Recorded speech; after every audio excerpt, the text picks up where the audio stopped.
Hello and welcome back to the Signal Sit Down. You might have noticed there is one legislative item that President Donald Trump cares about more than anything else right now, and that is the Save America Act, right? We've talked a lot about it on this show.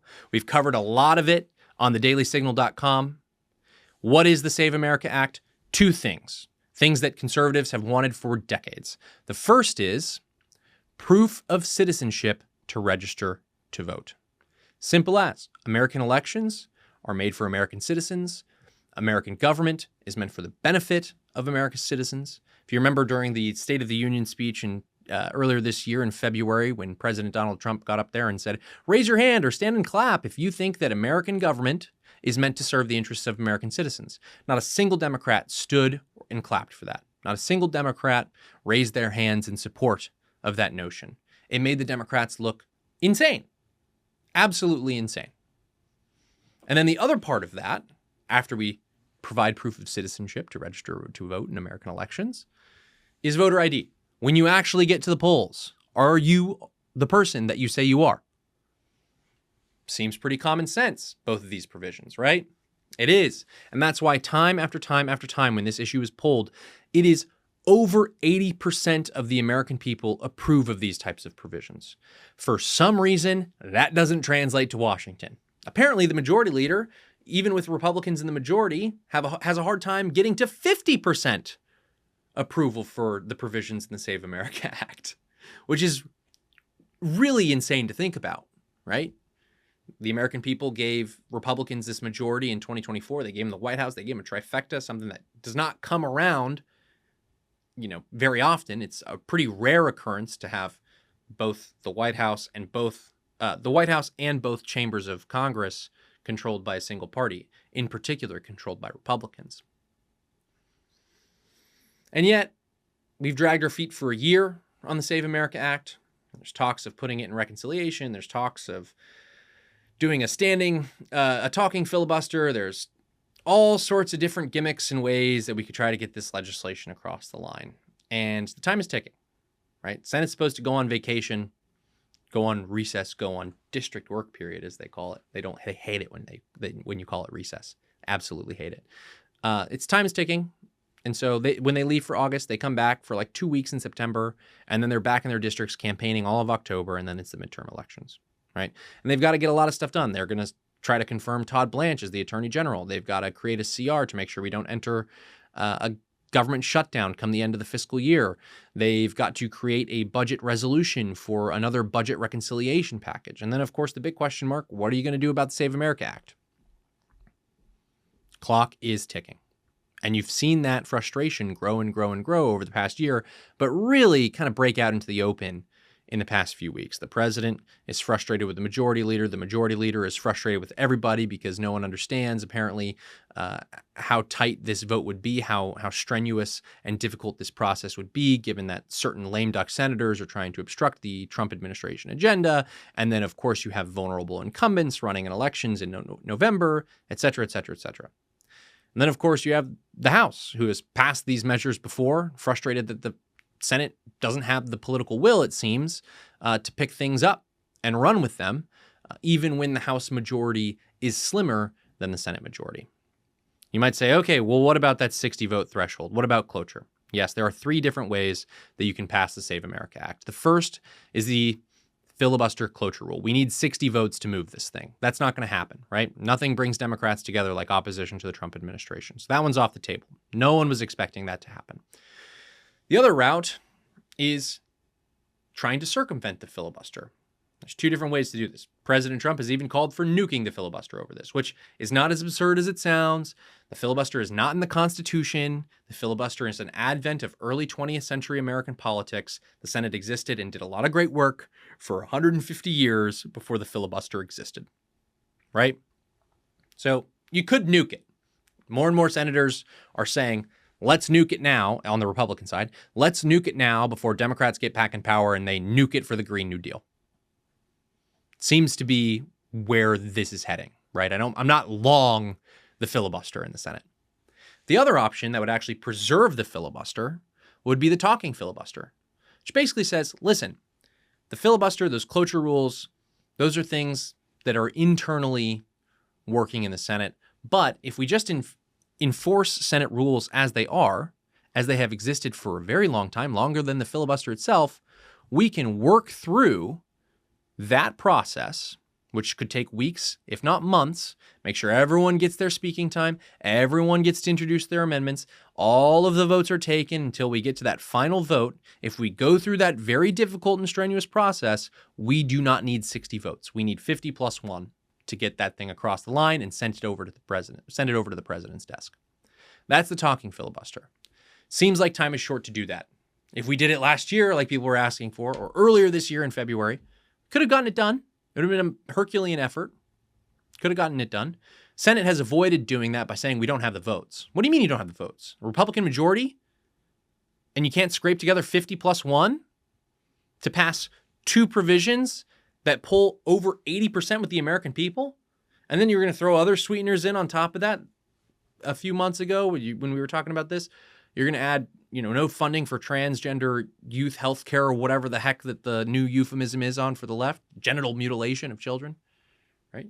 Those are other things that were going to be included in that package, in that bill. Nope, don't have it. Okay, well, do we not have 50 plus 1 to pass the bill, or do we not have 50 votes to make sure that the process is followed all the way to the end?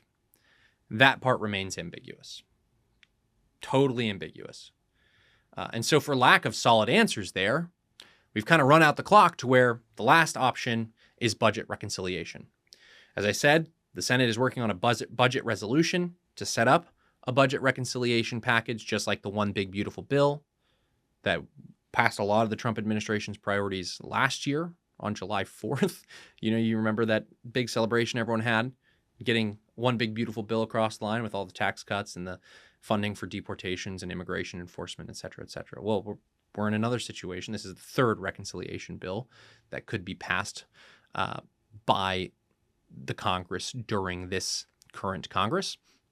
And what that would look like is taking those main provisions and giving them a budgetary spin, because only budget-related items can be in a budget reconciliation package, and getting them on the floor.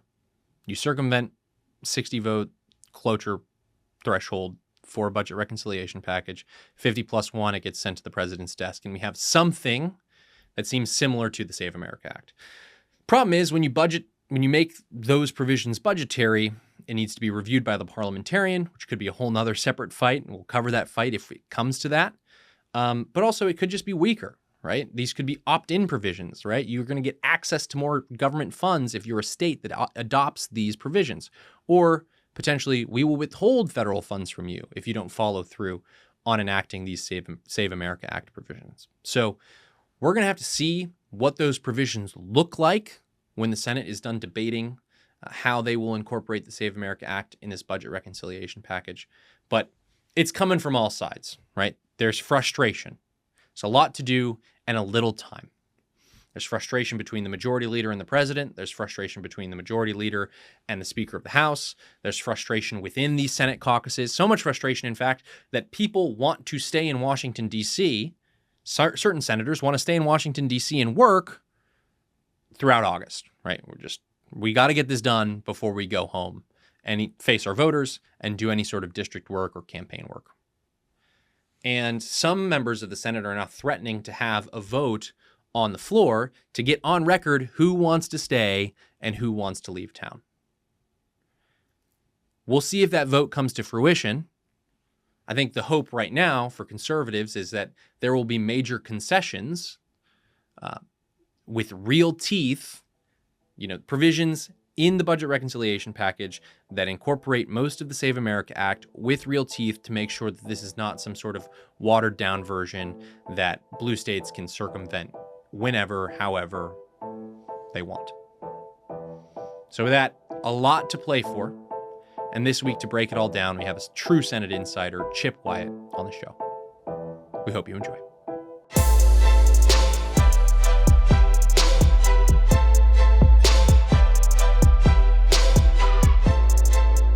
Chip Wyatt, welcome to the Signal Sit Down. Thanks for having me. So, the president has made it very clear his number one legislative priority is the Save America Act. It is an election integrity measure that Republicans, that the base has been dying for since especially the 2020 election. But these types of election integrity measures have been part of the conservative movement for decades. Tell us, what is in the Save America Act, and what would happen if this piece of legislation made it across the line? So the Save America Act is pretty simple. Two basic principles.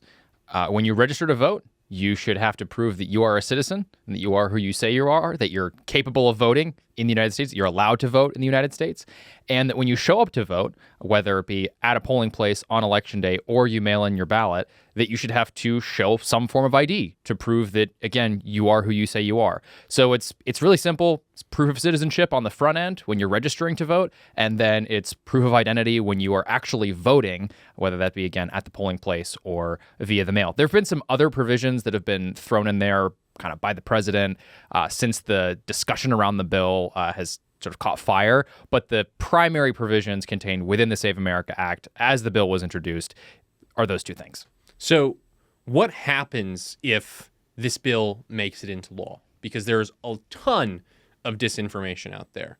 The first is this is a wildly popular bill when you pull it, and you don't give it the label the Save America Act. You say, do you support voter ID? Overwhelming numbers of Americans say yes. Do you support proof of citizenship to register to vote? Overwhelming majorities of Americans say yes. So the media is working overtime to create false narratives here. One of these narratives, of course, is that this will disenfranchise married women across the country.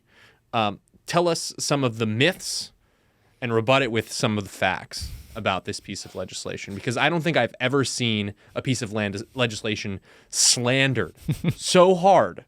And yet, even with all the slander, when you pull this issue, it retains 80+% support.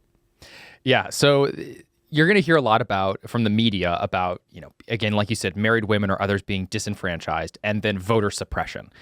The left and their various, their amen corner in the media, whenever there's a piece of election integrity related legislation, will always throw around the term voter suppression. We'll say that this is the new Jim Crow. There's so much, fainting over suppressing votes, and this is really just a drive to get, to drive down the vote and to bring back 1960s era policies. Could not be further from the truth with the Save America Act. It would not disenfranchise married women. There are several options. There's so many options to prove your identity during the process of voter registration.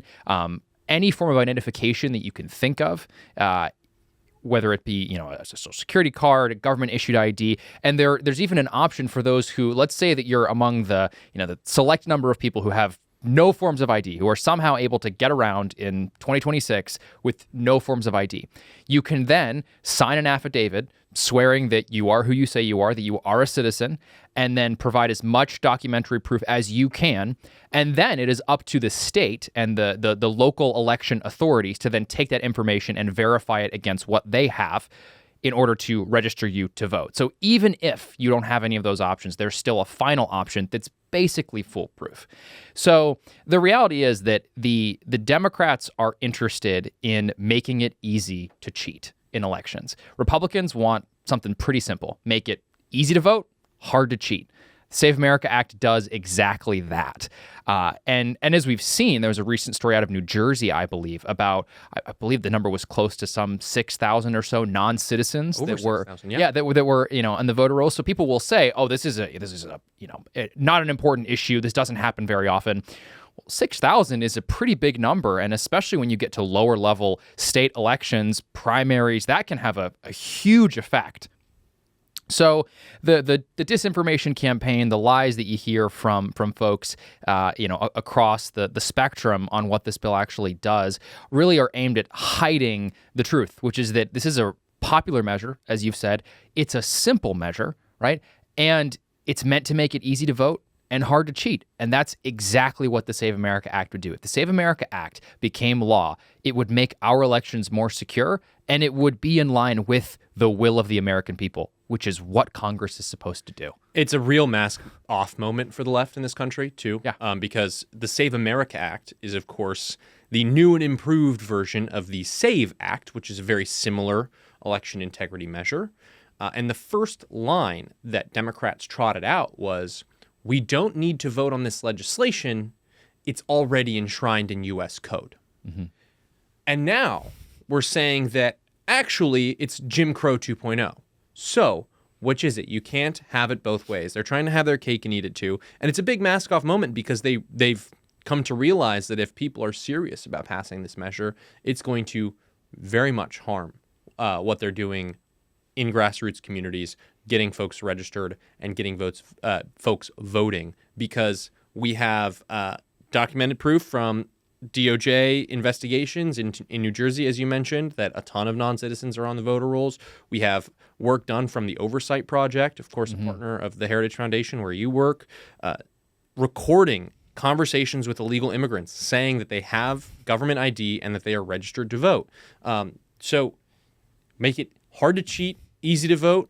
It is the exact opposite. Make it hard to vote for the average person by diluting it, and make it much more easy to cheat. That is the Democrat incentive here. And yet, there is some quote-unquote conservative pushback.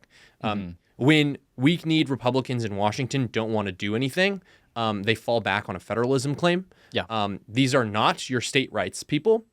They are fine blowing out the federal budget here in Washington, D.C. They are fine with voting for all sorts of government programs that have, a penumbra of an emanation connection Something to like the U.S. Constitution.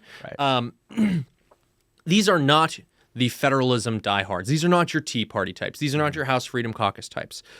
They all of a sudden fall back on this federalism argument that says, actually, elections are just for the states. That's what the Constitution says. So I'm really not going to throw my full support behind the Save America Act provision.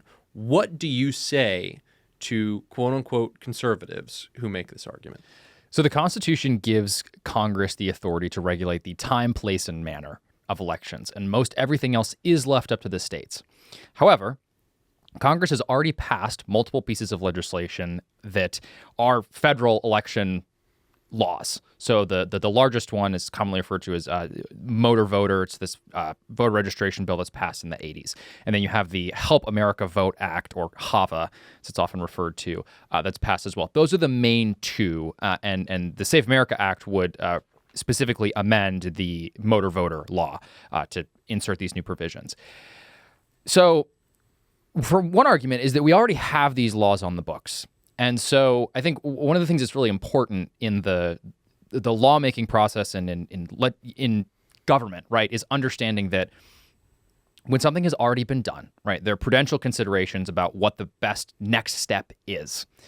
Is that to repeal all federal election laws because this is actually a federalism issue and time, place, and manner are incredibly restrictive, and so Congress shouldn't really be involved at all? Is it to pass, more and more and more federal election laws to just totally try to federalize our elections, which is what the Democrats have tried to do? For those with, long enough memories, during the last Congress when Democrats had control, they tried multiple times to pass sweeping, nationalizing elections type legislation, the John Lewis Voting Rights Act and other stuff like that, that would have much larger impact on federal elections and in federalizing elections. Yeah, this was after the Stacey Abrams Georgia loss. Yes. Alleged loss. Yeah.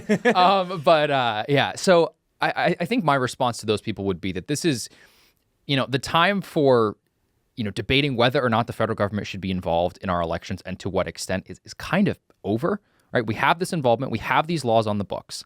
And if we're going to have election laws on the books, at the bare minimum, we should include actual proof of citizenship. I think so to go back to a claim that you'd made earlier from opponents of the SAVE Act and the Save America Act, that, it's already illegal to register to vote if you're a non-citizen. This is already in the law.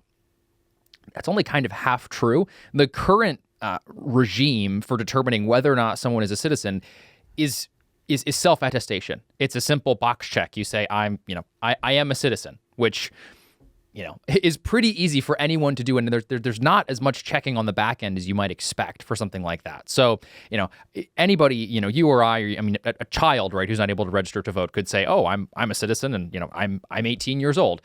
That's not a secure regime for our determining eligibility for voting in our elections. So To get back to the point here, I think the time for debating whether or not Congress should be involved has passed. Congress is involved. Congress is going to be involved. Our elections should be secure, and we should be able to pass common sense measures, which very much fall into the manner of how our elections are conducted, whether or not you have to prove who you are when voting.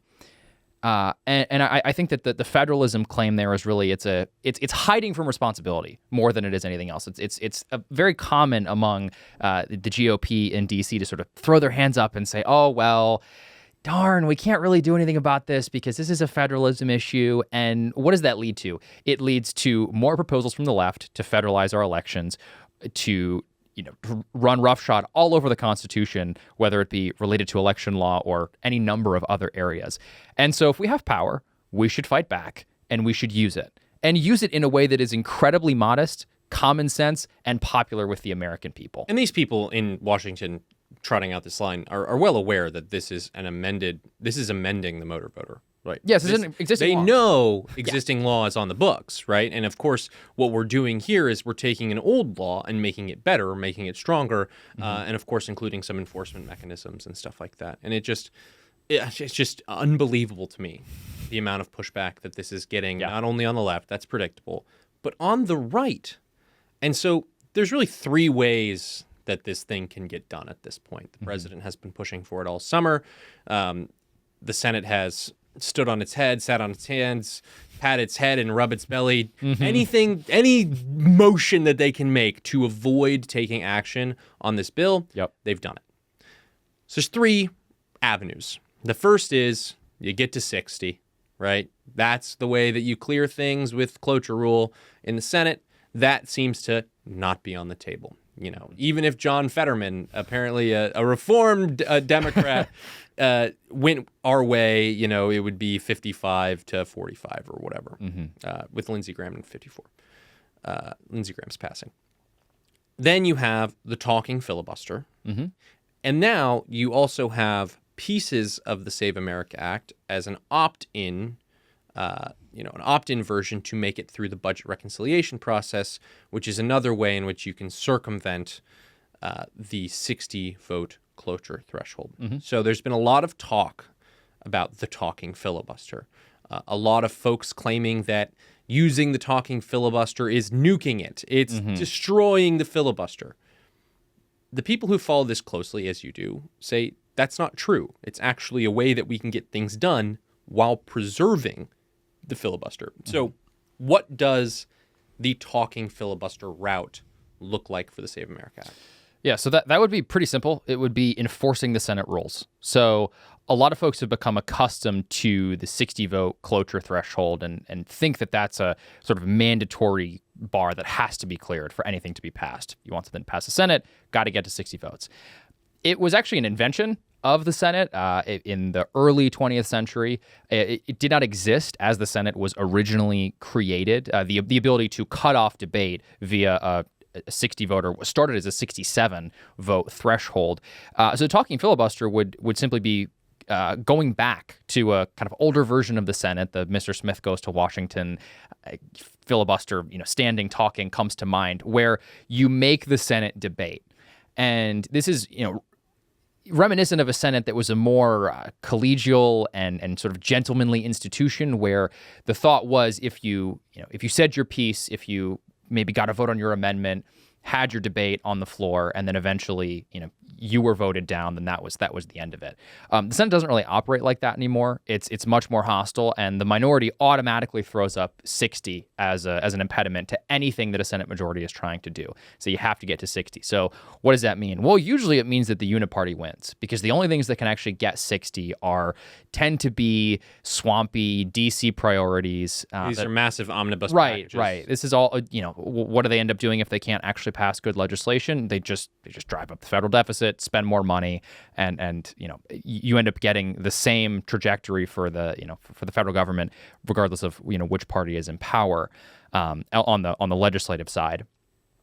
So the talking filibuster, what that would look like in practice is senators would be forced to stay on the floor. They'd actually have to debate the measure if they wanted to prevent it from passing. The Senate has a two-speech rule. So on any given measure, each senator is allowed two speeches, and then that's it. you're cut off. So it'd be enforcing that two-speech rule. And the goal would be to eventually just wear down the opposition till you either got to a point where no one had anything left to say or to offer, and then you would take a vote at a simple majority. Or what would be the much more likely path is that senators would get together, and after a few days or a few weeks of nonstop debate on the floor, they would get tired. They would want to go home. And so then you'd come up with some sort of deal that could get to 60 and to end debate. This is what happened during the filibuster on the Civil Rights Act in 1964. Is originally Mike Mansfield, the majority leader at the time, did not have the votes, but he worked with his counterpart on the Republican side, Everett Dirksen, to grind down the opposition to get the votes. People got tired eventually. They got the votes. It passed, and then everybody went home. So that's what it would look like. If a real talking filibuster was actually attempted, I would be willing to bet that it would end in some kind of deal, some sort of compromise. Senators come together, and then you end up voting on a compromise measure or something along those lines. Some people might think, oh, well, then that would mean that we're not getting the full Save America Act. But I'd remind everyone, you would be getting more than the nothing that you'd get with the 60 vote threshold. Right, you've put them in a position where they have to take some sort of deal, or they will get the full Save America Act. Right. So then the onus is actually on the opposition to come up with something, and really all the negotiating power lies in the majority, right, as opposed to with the minority. But the modern use of the filibuster really inverts that, and the minority has all the negotiating power, which is not how the Senate was designed. Right, not how the Senate was designed, because it's supposed to be the individual senators with that type of power. Right. Not necessarily just the majority. Mm-hmm. But now we've basically decided that we're going to have a bipolar Senate, right? It's just going to be majority versus minority, and the minority, as you said with the cloture rule, has way more power. Okay, so John Thune keeps saying over and over and over again, I don't have the votes, I don't have the votes, I don't have the votes, I don't have the votes. What he will not address is whether or not he has the votes for final passage of the Save America Act, or any sort of procedural moves, amendment moves that Democrats would make in the course of the process that could make the legislation worse or ineffective. So there's this thing called the vote-a-rama. Yeah. That is what Republican senators actually fear. They don't fear being on record at the very end of a talking filibuster approving of a measure that has 80% plus support, right? That's not what they fear. They fear the road to get there. And that's why you've seen Senate leadership kind of play coy with this, and a lot of people on the right have been frustrated. What do you mean? Who are the Republicans if they are not going to vote for final passage? Who are the Republicans throwing up the roadblocks? So vote-a-rama, what is it? Why is everyone in the Senate so scared of vote-a-rama? Sure. So vote-a-rama is the colloquial term for an unlimited amendment process. So this means that any senator pretty much at any time can go down to the floor, offer an amendment, and then it would get a vote. The way that the modern Senate operates, the amendment, what's called the amendment tree, and just think about it as kind of like the queue for amendments, is closed off by leadership. So anytime a bill is brought up for consideration, the majority leader will immediately go down to the floor and he will fill the amendment tree and block the queue. And because the Senate has to consider each amendment one at a time, that then gives him the leverage to displace his amendments, which can only be done by unanimous consent, and bring somebody else's amendment up for a vote. So that forces negotiation where senators are supposed to be able to just go down and offer their amendments. There are some instances when considering a budget resolution, so for budget reconciliation, which I think we'll talk about a little bit more later, where there's an unlimited amendment process that the majority leader is unable to block amendments from consideration in the same way that he is for other pieces of legislation. And so what this often means is late night, early morning voting sessions where senators from the opposition will go up and they will offer amendments that they think are tough votes for their opponents to take. And that's really the process that Republicans fear, as you've mentioned, is having to be a united opposition against whatever the Democrats offer. And that might sound scary to some people, and some folks might say, well, that's perfectly reasonable because we have multiple vulnerable incumbents who are up for re-election and we don't want to make them take tough votes. I'd have a few responses to that. The first is these people are in Congress. They're in the Senate. Your job is to vote. Those votes are going to be tough. Your opposition, they're never going to want to give you an easy vote. They don't want to cover you in glory. That's part of the job, right? Congress has become as dysfunctional as it has in large part due to the fact that they don't want to vote on anything. Well, if you lose, you're a hero. Right. Yeah, no, I mean, you're exactly right. So that's the first thing. And the second thing is that whatever repercussions they're imagining from a hypothetical vote, right? Because we don't even know what the Democrats would offer. We have some ideas, but you don't know what's going to be offered until you actually get onto the floor and fully into the process. Whatever they're saying, they're already saying now, right? They're already saying that Save America Act is voter suppression, it's Jim Crow 2.0, whatever other legislative efforts they could try to force votes on unrelated items on healthcare or defense, anything like that. The Democrats are already saying all of the things that they would say in the aftermath of any of those votes. So you're not really protecting your vulnerable incumbents. You're just giving people the easy way out. And Congress's job is to vote, and a determined majority could beat back every single one, every amendment that Democrats might offer that says, Democrats want, free candy for everyone and Republicans want to, club baby seals, whatever crazy amendment they would offer. You vote it down as a unified opposition, and eventually they get tired. Eventually they stop. So far this Congress, there have been, I believe, 4 or 5 vote-a-ramas related to reconciliation. Because of the reconciliation process. Yeah. Each and every single one of those vote-a-ramas has ended. Yeah. Right. There's not a vote-a-rama going on right now for the first reconciliation package that Congress passed back in 2025. Right. And how many people are actually pointing to that vote-a-rama and using it as arrows? And that's further proof for what I said, that the Democrats are going to offer very similar things in that vote-a-rama that they were in a future vote-a-rama that they did in the last vote-a-rama. Right. So all of those ads, all of those attacks, they've already been cut. They're already out there. You might as well get something for it. And they often do it in the middle of the night so that no one's paying attention. Yeah, no one's. I don't want to speak for everyone, but I certainly hope no one outside of Washington, D.C. is watching C-SPAN at 2 a.m. when there's a vote-a-rama happening on the floor of the United States Senate. Right. Yeah, so we talked a little bit about vote-a-rama, about Save America talking filibuster, and of course the other option on the table to get this thing passed is through budget reconciliation. Now, of course, these provisions in budget reconciliations need to be germane to the budget, which means that you need to change the provisions slightly. These provisions are now opt-in provisions if they were to appear in a budget reconciliation package. Tell us the difference between Save America Act and Save America Act budget reconciliation version, and what are the traps there with the changes in that policy. So budget reconciliation would limit what could be done, or rather it would both sort of expand and reduce the scope of what could be done in order to enact the provisions or Save America type provisions into law. So as you mentioned already, anything included within budget reconciliation has to be budgetary in nature. Now, the Senate is governed by a slightly different process for determining that than the House. It's pretty free-flowing in the House. They can just kind of throw anything they want in a reconciliation package and then pass it. In the Senate, there's something called the Byrd Rule, and named after former Senator Robert Byrd from West Virginia. And this sort of narrows the scope of what is considered budgetary. And there are a few provisions in the Byrd Rule where opponents of a reconciliation bill can challenge and can say that's not actually budgetary, right? Because you can make almost anything budgetary in some degree, right? If you want to, you could come up with any law, find a way to tie it to funding, and then boom, it's budgetary. That's not quite how it works.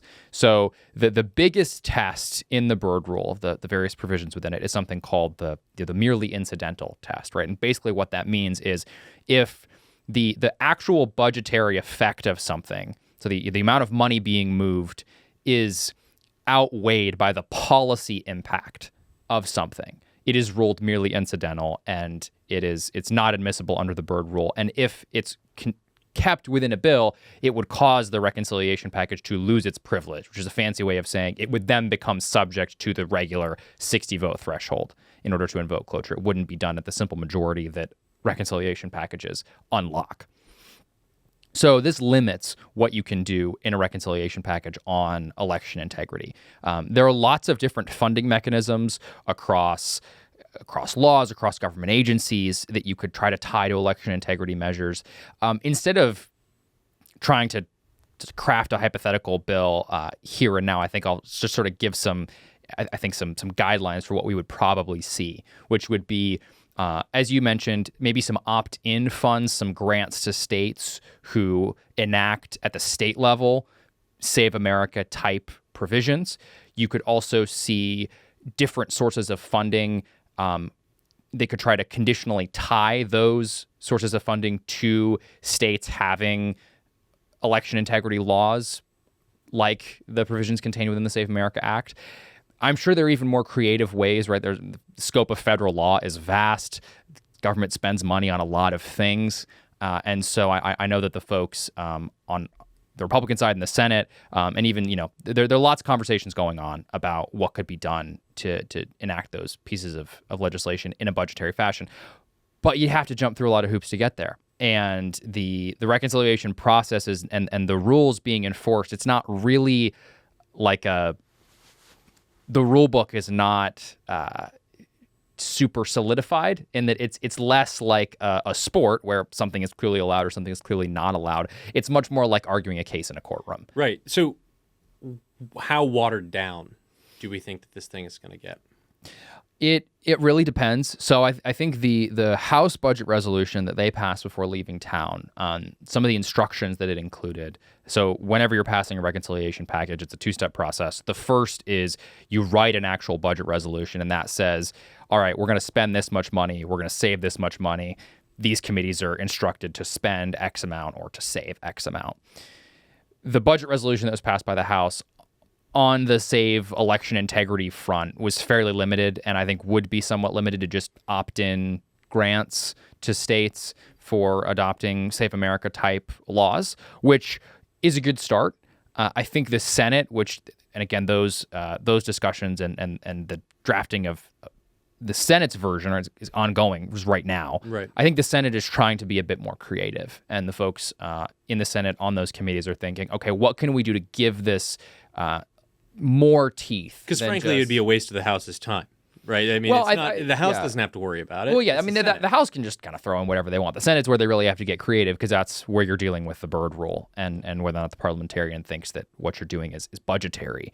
So I'm really interested to see what the Senate comes up with. And I think that there are a lot of ways that haven't been considered yet publicly that could unlock some avenues to give it more teeth than just an opt-in. I think an opt-in is a good start. What does teeth look like for this? Yeah. I mean, it would dangling federal funds. Yeah. So I think it would teeth would be that the penalty or the reward for enacting Save type provisions is enough to where it would move the needle for states that might be inclined to keep their current regime, absent a tried and true Save America getting passed into law.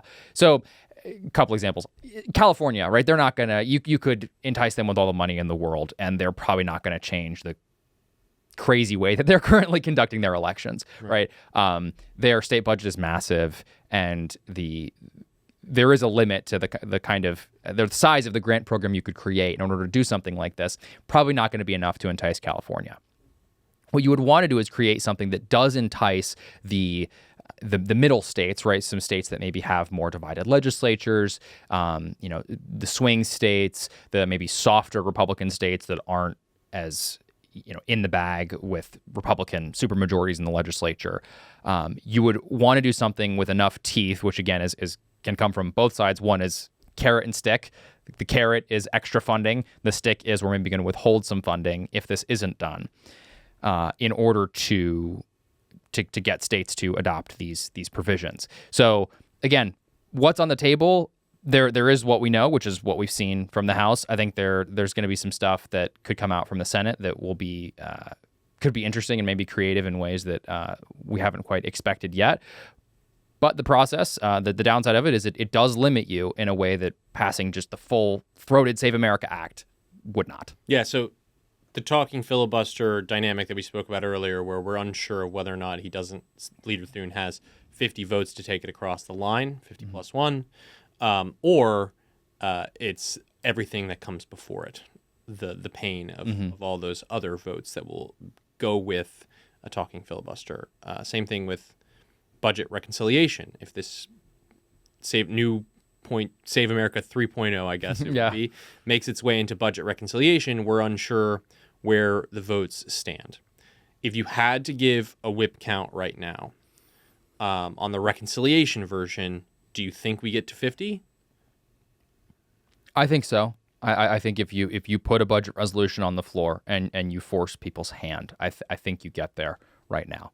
It's close. It's tight for sure with absences and just the margin and folks who have already come out in opposition to really any form of the Save America Act. Do you think that the Save America Act talking filibuster version on final vote has less than that? Probably. But I think the numbers are pretty close because, again, you said final vote there, right? So I think the Right. pain would be starting the process. I think once you actually get to the final vote, that's a different story. But I think those numbers are pretty close. They're pretty close. So we're talking about a delta of 1 to 2 votes. I think so. Now, with a slim majority in the Senate, that can make all the difference. I'm not denying that. It can. I'm not denying it, for sure. Budget reconciliation process is a difficult process, too, right? So my biggest question for Senate insiders like yourself is, how much is the delta, and does that delta actually matter, right? The change between the budget reconciliation version and the talking filibuster version. What are you actually gaining by making it an opt-in, opt-out type of situation? Your thoughts on that? Yeah. So I think the biggest factor here is timing. All right, so we're coming up on the August recess for the Senate. The House has already left for the month of August. The Senate is scheduled to leave at the end of this week. A talking filibuster would take a lot of time. It would take, you're talking weeks, potentially months before you get to a point where there's real negotiation. I happen to think that point would come faster than the majority leader thinks, but it would take a lot of time. And as far as the schedule for legislative days remaining in this calendar year, it's pretty slim. This minority has to campaign harder. Oh yeah, I mean, and the majority wants to. The Senate folks want to be back home in their districts. The folks have tough re-election campaigns coming up. That's the nature of our system with elections every 2 years. And so the reconciliation process would be faster, and that's really the big. I think the big incentive to do something via reconciliation. It's faster. It wouldn't take as much time on the actually having to be on the floor, right? It would take time once you've adopted a budget resolution. You then have to write the text, get that through passage, get it through the Byrd rule process, which takes time. But they have time to do that. The reality is they have time to do both if they want to. It's really a matter of political will. If reconciliation is the best option, if it is what we can get in order to actually get this or some semblance of this across the finish line, I think that's worth it. I think it's worth it for the base. They've been demanding this for basically this whole year, and I think would be very disappointed if senators come home to campaign in October and all that they can say is, "We tried."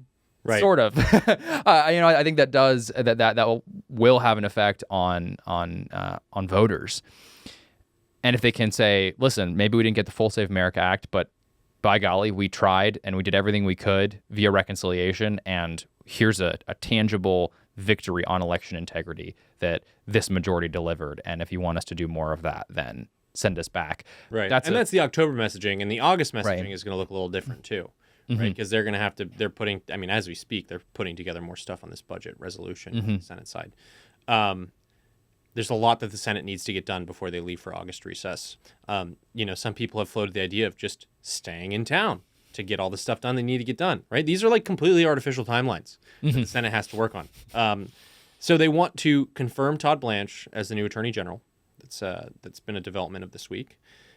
That'll probably get done. Yeah. Democrats, depending on how eager they are to get out of Washington, you might get it before Saturday, but right now it's looking like Saturday he'll be confirmed.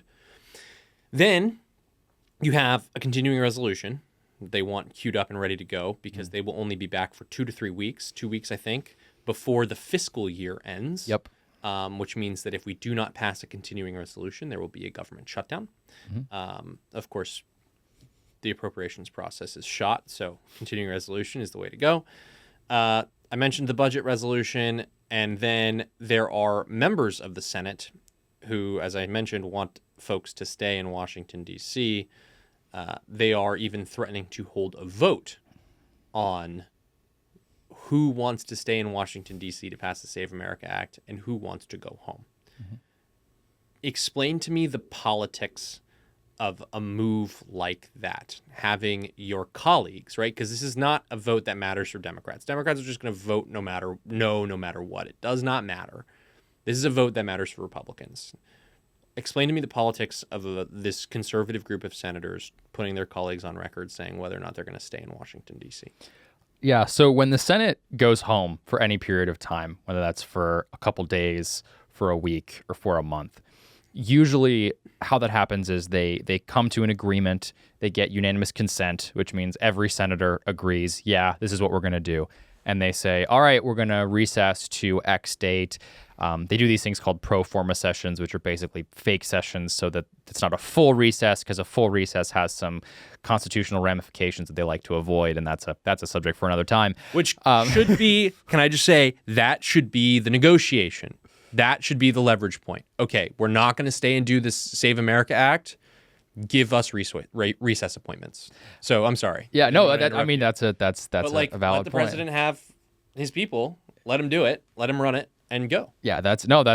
I think that's part of the complete political picture in this discussion. So Pro forma is just like theoretically anybody can go to the floor and have a speech. Yeah, I mean, think of it as a fake session, right? You sort of go in and then gavel in to say you gavelled in, and then you immediately gavel out. So unanimous consent governs that process usually. However, any single senator can throw a wrench into that and say, no, I do not consent. We have to vote in order to recess. They don't usually do this. It's a very politically violent move. And in this case, it would be especially violent because, as you've said, the vote is basically it's a referendum on, are we going to actually stay and do our jobs and pass the Save America Act, or are we going to go home? And that is not a good look for anybody who votes and says, yeah, we actually haven't really done what we need to do, but we're going to vote to go home because we're tired. What do you think the vote count would be on that? On the Republican side. So we're just talking about the 50, well, I guess Darlene Graham is sworn in now. Yeah. So it's 54 again. Yeah. 54 Republicans. Or 53. 53, sorry. Yeah. And Senator McConnell is still currently absent, so it's down to 52.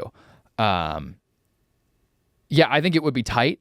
I think that, so right now, this campaign resolution. Do you think it would be tight as in the final vote would be tight, or it would be split something like 27-26? I think it would be, I think the final vote would be tight because I think a lot of Republicans would vote to stay in even if they don't want to. So the way that this process came together is this started with, I believe, with Senator Mike Lee saying that he would not vote to recess without action on Save America or something related to Save America. And then he was followed by Senator Rick Scott.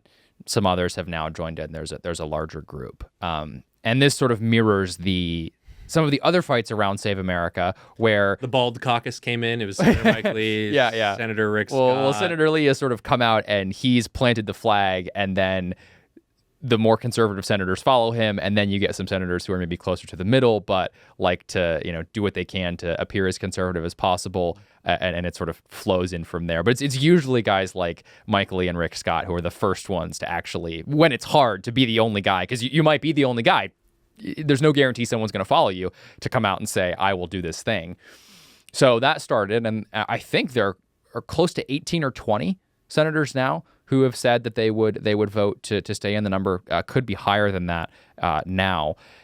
I think if you actually get to the floor and there's a vote, I think that the number would be higher than that because it's really not a good look. It's not going to be a good look for vulnerable incumbents, which is why it's a violent thing to do. But it's an incredibly effective negotiating tool for those who do care about the Save America Act, who want to pass it or to take some action on election integrity before they leave for August, to say, listen, we can force a really, really tough vote for you, for those that might be less committed to the cause. So rather than taking that really tough vote, let's adopt a budget resolution. Let's get the process moving on reconciliation so we can do Save America like that before the end of the year, as opposed to having to take this difficult vote, which would, for those who would vote in order to go home rather than keep working, would look really bad. So it's an effective negotiating strategy, and I'm sure that the senators, the group led by Senator Lee, who are really committed to seeing this through, are doing all that they can to utilize the threat of a tough vote. Because again, as we've said, senators hate nothing more than tough votes. Right. Well, to try to get what they want. Thune is getting it in all directions right now. Mm-hmm. The only job worse than Senate Majority Leader is the House Speaker. These are two terrible jobs in Washington, D.C. At this point, I might contest the order of those two things. Exactly. At this point, you know what? You're probably right. Especially for the next few months, especially until January. Yeah. It might be the other way around with some of the lame ducks walking around the Senate office buildings. But is Thune cooked? I mean, he is fighting with the president. He's fighting with his right. He's fighting with his moderates. He is in a very difficult situation. And there's a part of me that feels like when this budget resolution and the Save America Act provisions make it to the parliamentarian, they're going to have to do something drastic to get that done. And Thune might be sitting there thinking to himself, I might have just wished I did the talking filibuster all along. So, I mean, if you are in Thune's shoes, what are you thinking? What are you seeing? What are his prospects moving forward? Yeah. So he has the support where he needs it in his conference. So I think it's a much more difficult process to remove and then install a new Senate Majority Leader than it is in the House to get rid of the Speaker and elect someone new. So I think as of now, that's a long shot proposition that would happen. And I think if he is able to get something like Save America across the line in a budget reconciliation package that will please the president, and I think if the president's happy and the president comes out and he gets the truth of thank you, John Thune, for doing this, great job, all that, I think his job is pretty safe. So I don't really think there's any threat to his job right now, but I think he's in a difficult position, and I think he's he's coming to terms with the realization that in the modern Senate and modern Congress, you can't just look for consensus, right? Just caring solely about whether or not you have consensus among your members is just not going to cut it. It's not going to cut it in the modern world with the influence of social media, with the party backing the president to the degree that they do, and his agenda really being. I mean, the president is setting the agenda, right? Congress is not really setting the agenda. The president is setting the agenda. And that changes the dynamic for both the Majority Leader and the Speaker of the House. So I think he will keep his job regardless of what happens. So if it all gets stripped out of a budget reconciliation and they don't get Save America, you don't think that there is a Trump truth saying, I want to have a leadership conversation come November, December of this year? I guess that's option one. Option two, which is a less potent option in which John Thune would be fine. The less potent option is somebody just decides to challenge. Yeah, well, I will not make the mistake of trying to speak for or anticipate what the President of the United States is going to do on any matter. I think several people who have tried and failed and will continue to fail have proven why that is a fool's errand. But I think that, look, there are multiple options on the table if something doesn't get done. And I think that dynamics could quickly shift if the Senate really shows up empty-handed at the end of the year and they say, look, we weren't able to actually do anything of substance. I think that's, at the very least, going to stick in the minds of voters going forward. And then the effect that has on the conference, I don't know. Again, the process for electing and replacing or removing a majority leader in the Senate in the Republican conference is very different than the process in the House. The House process is much more public.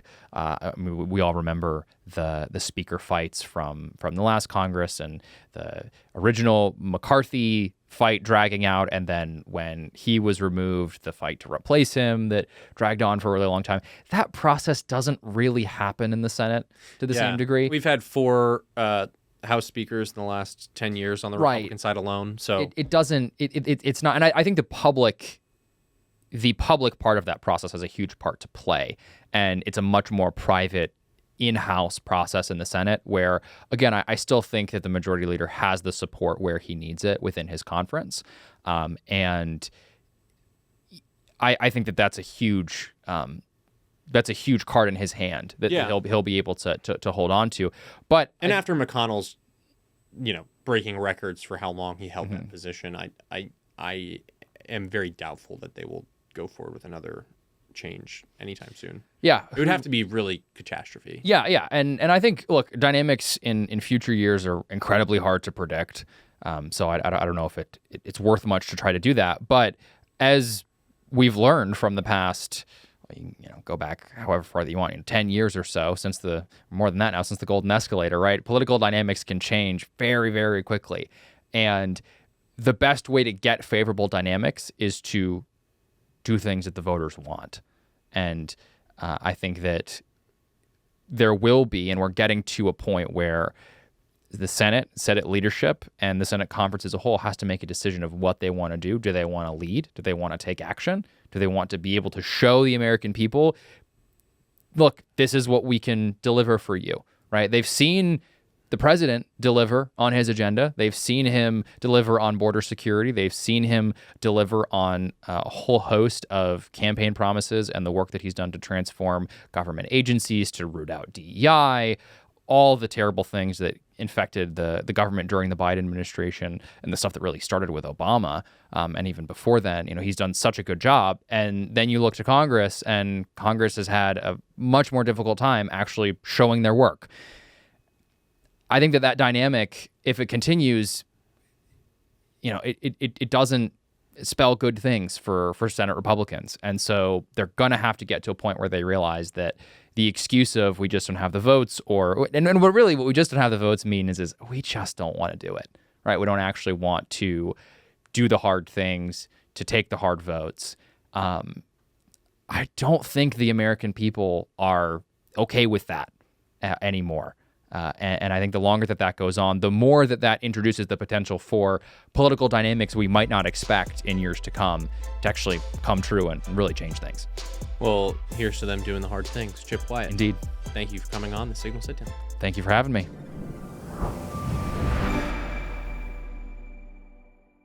Thank you so much for tuning into the Signal Sit Down. If you liked what you heard here today, be sure to hit like and subscribe on YouTube, Spotify, Apple Podcasts, wherever before you go. And we love your feedback. It really does help the show. So please remember to leave us a review and comment who you'd like to see on future episodes of the Signal Sit Down. It's because of your support and your interest and your engagement that allows us to continue this incredibly fun work. And together, we'll continue to expose how Washington really works and affect real change. We'll see you next time on the Signal Sit Down.